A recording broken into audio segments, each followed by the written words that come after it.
Bien, vamos vamos a seguir con la cuarta unidad. Entonces estábamos hablando de lo que era el metabolismo desde el punto de vista de las funciones más importantes que habíamos visto, que eran la de el ciclo de Krebs o ciclo del ácido cítrico y la fosforilación oxidativa en lo que es la respiración celular. Entonces, vamos a ver otro factor que influye en el funcionamiento del metabolismo, que son las hormonas, ¿verdad? Entonces, aquí vamos a hacer énfasis en las hormonas que hemos visto, más en este caso, que se refiere al glucagón y a la insulina. Hay otros neurotransmisores que actúan como hormonas, como la adrenalina, la noradrenalina, etcétera, que al final de este tema vamos a mencionarlas, pero ustedes van a ver eso más desarrollado cuando les toque cursar fisiología del ejercicio. Entonces, fíjense, a mí me interesa hablar en este tema, ya que vimos el ciclo de Krebs y vimos la respiración celular, situaciones que se presentan en el ser humano, ¿verdad? Porque ustedes están viendo metabolismo. Ustedes están viendo metabolismo y están viendo bioquímica porque ustedes van a trabajar con el dolor y el movimiento o patologías del movimiento del ser humano. Por lo tanto, tienen que saber con qué reserva energética tiene la persona que ustedes van a tratar o van a atender. Dentro de esos aspectos está la nutrición de esa persona.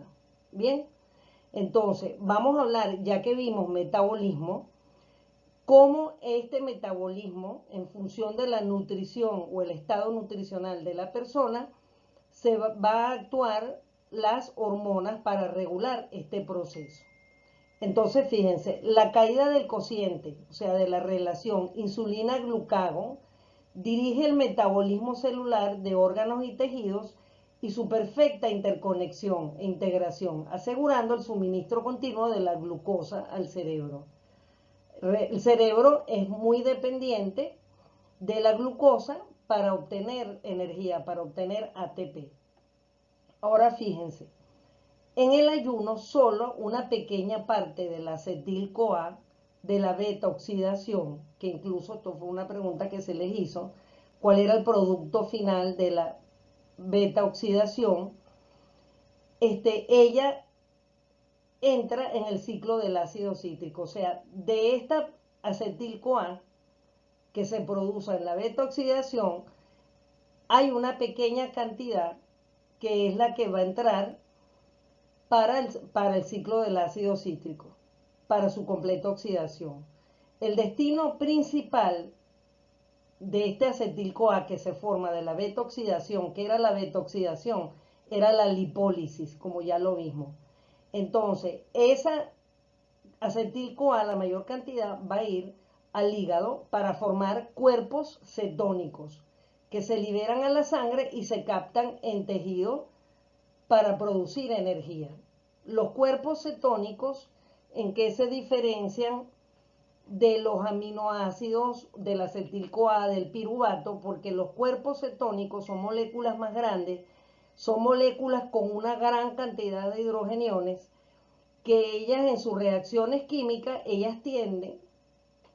tienen un gran poder oxidativo, por lo cual se hace muy pesado o muy enlentecido el metabolismo de ellas en los diferentes tejidos, sobre todo en los tejidos que dependen más de la glucosa, como el cerebro, el corazón y el músculo. De la insulina, que ya hablamos de ella, ¿verdad? Nosotros hablamos de la insulina, que ella se libera en las células beta del páncreas. ¿Cuándo se libera la insulina? La insulina se libera cuando aumentan los niveles de glucosa en sangre. ¿Para qué? Para ella unirse a los receptores del tejido, de todos los tejidos, pero particularmente el tejido muscular, como se ve aquí, para que esa glucosa sea absorbida por el músculo para que ella realice su glicólisis o bien su glucogenólisis, o sea, para ella formar los depósitos de glucógeno. En el riñón, pues ocurre, y en el tejido graso también ocurre esto, ¿no? Entonces, esta insulina va a permitir que el tejido graso capte esa glucosa y entonces esta glucosa va a transformarse eventualmente al transformarse ella de glucosa a glicerol. Este glicerol va a formar ácidos grasos con las cadenas libres de ácidos grasos, los triglicéridos que mencionamos, y van a ser una fuente potencial de glucosa que se va a depositar en el adipocito o tejido adiposo. Luego nosotros tenemos asimismo que esta glucosa, gracias a la presencia de la insulina, va a poder entrar al hígado para ella realizar allí su glicólisis, también su glucogenólisis, o sea, la glucosa que no sea utilizada en forma de energía va a quedar depositada en forma de glucógeno. Entonces, fíjense, ahora vamos a recordar el glucagón y el metabolismo, ¿ok? Entonces, vamos a recordar que el glucagón, cuando aumenta, el glucagón se produce en las células alfa del páncreas y ella se libera cuando disminuye en la sangre la cantidad de glucosa. O sea, ella hace lo contrario de la insulina.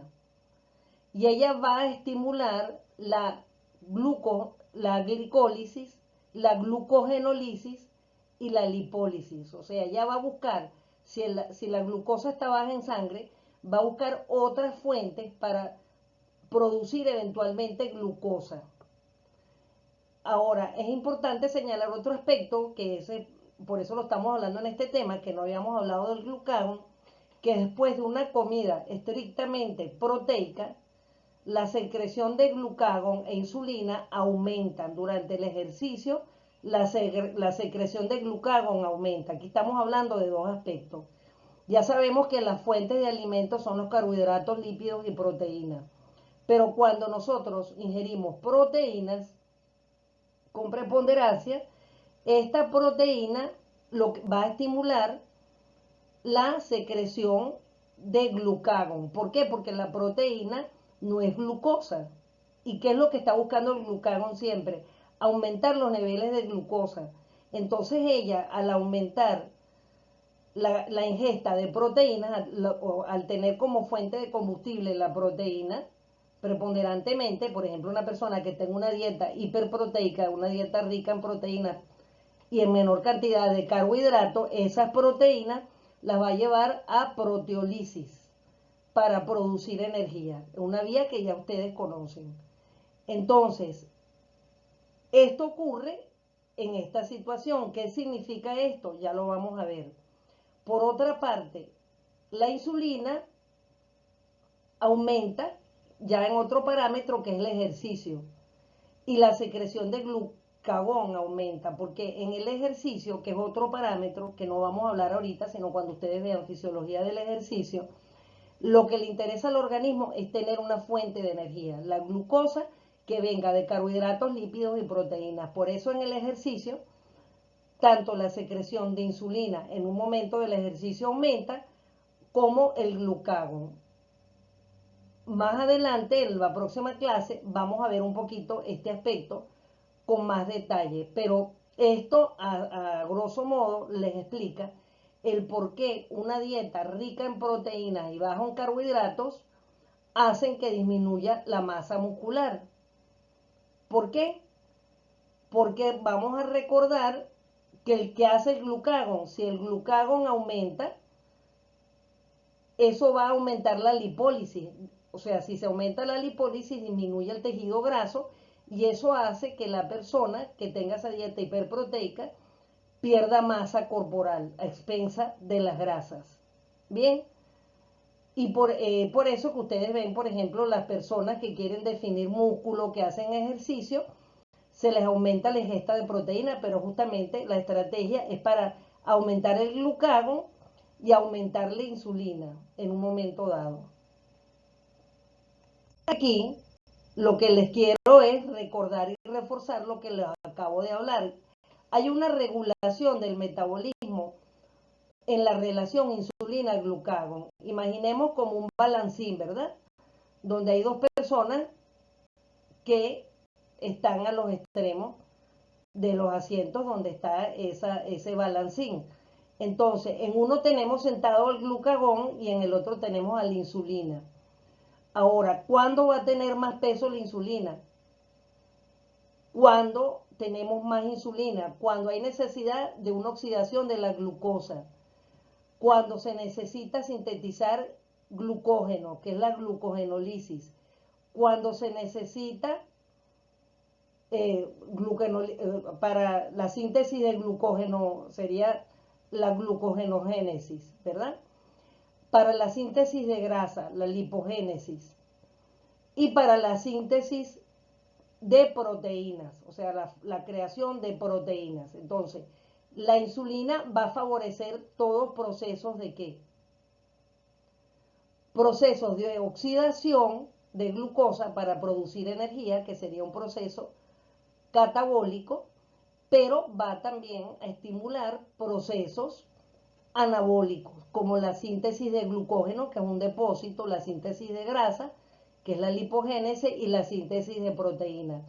Vamos a recordar que en un proceso catabólico disminuye la masa para producir energía. Eso ocurre en la oxidación de la glucosa. Y que en el anabolismo tenemos un aumento de la masa, pero con pérdida de energía porque pasa de energía cinética a energía potencial. Ahora, hay otras situaciones donde el glucagón va a tener más peso. ¿Cuáles serían esas situaciones? Esas situaciones serían cuando hay una hipoglicemia o la glicemia está baja, que ya hablamos. Entonces ella va a estimular la lipólisis, va a estimular también la cetogénesis y la glucogenólisis. La lipólisis, que es lo que habíamos dicho, que es el proceso catabólico de los lípidos, para transformar esos lípidos en acetil-CoA y después poder producir glucosa vía el piruvato, ¿verdad? Luego tenemos la glucogenólisis, donde vamos a tener que esos depósitos de glucógeno se van a transformar en glucosa para aumentar los niveles de glucosa en sangre. Y la cetogénesis, que tiene que ver con la lámina que les mostré inicialmente, donde dijimos que la mayor parte del acetil-CoA que provenía de la beta oxidación de las grasas, ellas van a formar cuerpos cetónicos.